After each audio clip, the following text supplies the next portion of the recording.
आतापर्यंत जी ऊस उत्पादक शेतकऱ्यांनी आपल्याला 2025 ते 26 सीझन गाळपासाठी जो ऊस दिलेला होता त्याचं आपण 15 जानेवारीपर्यंत आपण 2950 पूर्ण पेमेंट केलेलं आहे. उर्वरित पेमेंट जी आहे समजा 1 फेब्रुवारी ती 21 मार्चपर्यंतचं पेमेंट आपण आज अदा करत आहोत त्यांच्यासाठी. जिल्ह्यामध्ये सर्वाधिक भाव देण्याचं जे आपल्याला म्हणजे कारखान्यात आपले वचन होतं आणि त्याच्यासाठी शेतकऱ्यांना आज आंदोलन करावं लागतंय, म्हणजे ही कुठेतरी एक शोकांतिका वाटते का? नाही, असं काही नाही. थोडंफार कमर्शियल मॅटर आहे सर. आम्ही सातत्यानं लोकांची पेमेंट देत आलेलो आहोत. मध्यंतरीच्या काळामध्ये थोडंसं मार्च एंड असल्यामुळं काही दिवस थोडेही गेले, पण त्याच्यानंतर आपण कंटिन्यू सिक्वेन्सने पेमेंट करत आलेलो आहोत. 2950 रुपयानं सुरुवातीची बिलं अदा केली, त्यानंतर 1800 रुपयानं बिलं अदा केली. ही तफावत पाहून शेतकऱ्यांमध्ये मोठा संभ्रम निर्माण झालेला आहे. हां, पण त्याच्यामध्ये काय होतं, थोडीशी फंड रोलिंग म्हणजे ही नव्हतं आणि काही लोकांच्या रिक्वायरमेंट होत्या. त्या अनुषंगानं आपण कमी पैसे का असताना जास्त लोकांपर्यंत कसे पोहोचतील, अडीअडचणी कशा सुटतील लोकांच्या, कारण लोकांचे मेडिकलचे प्रॉब्लेम होते, लोकांचे शैक्षणिक फीजचा प्रॉब्लेम होता, लोकांना अनेक ही होते. तर काही लोकांच्या शेतकऱ्यांचं ओपिनियन घेऊन आपण तो निर्णय थोडासा घेतलेला होता मॅनेजमेंटला.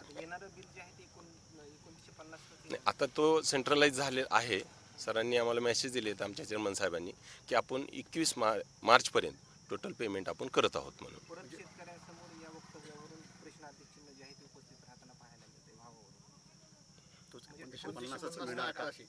नाही, 2950च भाव राहणार आहे, म्हणजे आपलं जी हे आहे. आणि जे पगार सुरू होणार आहे ते आज सुरू होणार आहे का? हां, आज सुरू होणार आहे. आता 5:30 म्हणजे मॅक्झिमम 5, 5:30, 6 वाजेपर्यंत मेसेज येतील आपल्याला.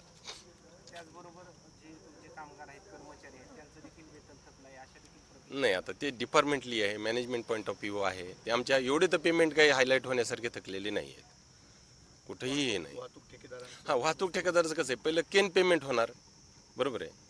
मॅनेजमेंट पॉईंट ऑफ व्ह्यू सर्व आपण शेतकऱ्याचा विचार करता पहिल्यांदा आपण शेतकऱ्याचे पेमेंट अदा करत असतो आणि त्याच्यानंतरच आपण तोंडी वाहतुकीचं HNTचे पेमेंट. त्याच्यामध्ये कसं असतं की आमचे एवढे ॲडव्हान्स असतात लोकांकडं की जवळजवळ म्हणजे आज आमच्याकडं नाही म्हटलं तर 7 ते 8 कोटी आउटस्टँडिंग आहे.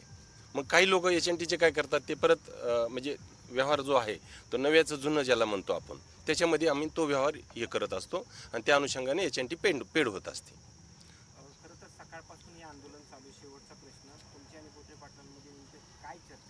हीच केन पेमेंटच्या संदर्भातच पॉझिटिव्ह सरांची निर्णय झालेला आहे आणि सरांनी आम्हाला 100% शेतकऱ्याच्या पेमेंटसाठी मी सक्षम आहे.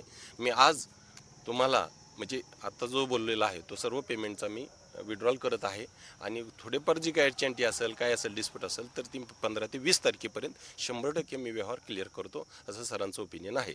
त्याच्यामध्ये इन्स्पेक्टर साहेब पण माझ्याशी होते, पाटील साहेब पण होते. सगळ्यांनी आम्ही डिस्कस करून हा निर्णयाला आलेलो आहोत. असं